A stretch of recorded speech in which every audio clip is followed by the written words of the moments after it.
Howdy peeps, and welcome to or welcome back to the channel. Depends if it's your first time here or not. And today we have a requested video requested by Alison, and if you've got any requests you want to make, there is a post in my community tab where you can stick your answers in there, or just stick it in the comments somewhere on a video. I'll read them all anyway. So as you may have fathomed, today we're looking at the electric blue Acaras, the EBAs, the happycaras as I call them, or as scientitious types call them, the Andinocara Pulcher. And I've written some notes here, so we're going to have to, and they're going to think they're being fed again. So it's not known for sure whether the electric blue Acara is in fact a hybrid mutt or just a colour morph of the standard blue Acara. There are several theories on what it could be, but no one knows for sure. They're found in various habitats, from lakes, rivers to fast flowing streams. Mostly in Venezuela, although they have been found in Trinidad, which is a possible human introduction. You know what we're like with dumping fish in rivers and things when we don't want them anymore. And they were first identified by a T.N. Gill in 1858. Now, as you may have guessed, they are a cichlid, but unlike most cichlids, they're a little bit different, and we'll get to that in a bit. As you can see, my two boys here, we have Ernie down the bottom there, and Bert, a pair of males. I did have a trio of males. Donkey unfortunately passed away, most likely brain damage, because he kept donking his head on things real hard.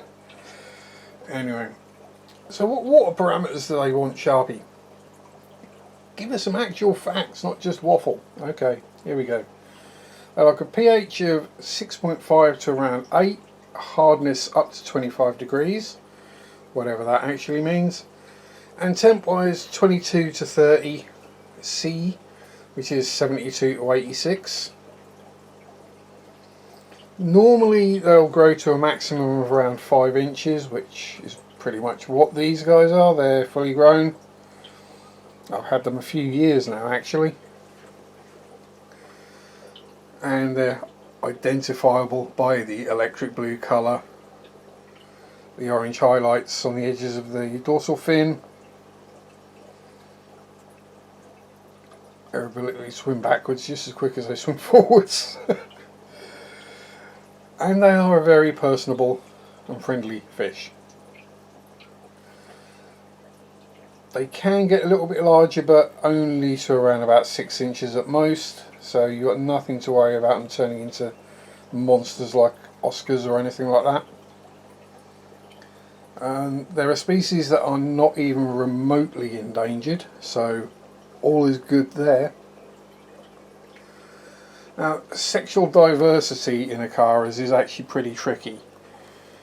In other forms, you can tell slightly by the coloration, but also mostly by the fins.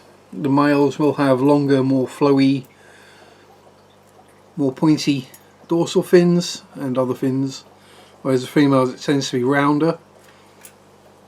The other way to tell is by the tubes, which thankfully Bert here has got his out, although he's covering it up with a fin. There we go. Now in the male it is more of a V shape, and in the female it comes to more of a U-shaped point. I was just checking we're zoomed out because everything seems really big, probably because I'm used to filming smaller things. They can be notoriously tricky to sex though, so if you're wanting a guaranteed pair, you either got to buy a breeding pair or buy several and grow them out and see what happens. When it comes to breeding, like a lot of other cichlids, they will lay their eggs on a flat rock or a leaf.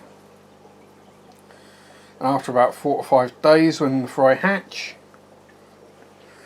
they are then moved to usually a small depression or a suitable safe hidey hole and are guarded by the parents.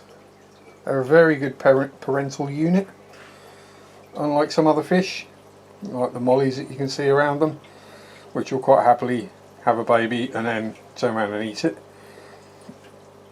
The acaras, in common with a lot of other cichlids, do a really good job looking after the fry. Not that I've actually bred them, because I do only have males. If you wanted to see the breeding and stuffs, Mr. DKF, Daniel Keeping Fish, has videos on that on his channel with editing and all sorts of fancy stuff. As I say, most of the time the electric blue acara is a completely peaceful, calm, gentle, friendly little fish. Well, not so little. I've got them in with juvenile mollies, small cories. There are some black neons in here somewhere hiding. Oh, there's the black neons up there. And I've yet to see, in all the years I've had these, all the years, like 2.5, 3 years, something like that, I've yet to see one even go after a fry. The only time I see any issue is when both boys decide it's that time in a month, and then they'll do a bit of chasey with each other and a little bit of lip blocking, which results in no more damage, usually, that I've noticed anyway, than a scuffed top lip, basically. They get a bit of a graze, and that's it. Let's say, super. I call them happycaras, because they honestly are no trouble. Food-wise, they eat anything. Obviously, they will chase live baby brine. They will eat that, which, you know, it's not really much of a food source for them. But, you know, live foods, flake, pellets, granules. But the only thing they don't actually eat are the algae wafers, and that's normally because if they try, they get head-butted by a pleco. And they're chill, happy, friendly fish. They don't like aggression and grief and drama. When I had a couple of, well, I had 4, put dual cichlids in with them, the Litholilis, the little small version. Yep, they were 1/4 of the size of the acaras and beat them to hell and back. And I got up in the morning, and the acaras were sat up this end of the tank, basically looking at me like going, "Dad, what's wrong? These nasty fishes are hurting us, help." Very sad to see. So yes, the hemichromis got rehomed very rapidly and then proceeded to basically kill each other. Yeah, I shouldn't laugh, but well, one of them decided it was a good idea to try and bite a bicher's tail, and didn't realise how quick it could turn around or how big its mouth was. So yeah, that was fun. As I say, we have the electric blue acara, and I'll say swimming happily is the female nanacara. If you wanted a smaller version, I will do a species profile on the nanacaras as well, because they are gorgeous little fishes. They're basically just micro versions of the electric blue. So there we go. I don't think there's much else I can really cover. Awesome fish, you won't go wrong. If you do breed them, they can have rather large broods, so you can be stuck with a lot of them, and they're fairly fast growing. So if you've got no out no source to move on or sell. Probably best to avoid trying to breed them if you can. But yeah, there we go. So as I said at the start, if you've got any videos you'd like to see me make, any particular subjects or fishies I've got that I've not done videos on yet, paranormal stuff even, whatever, either stick it in that community tab or just in the comments down below.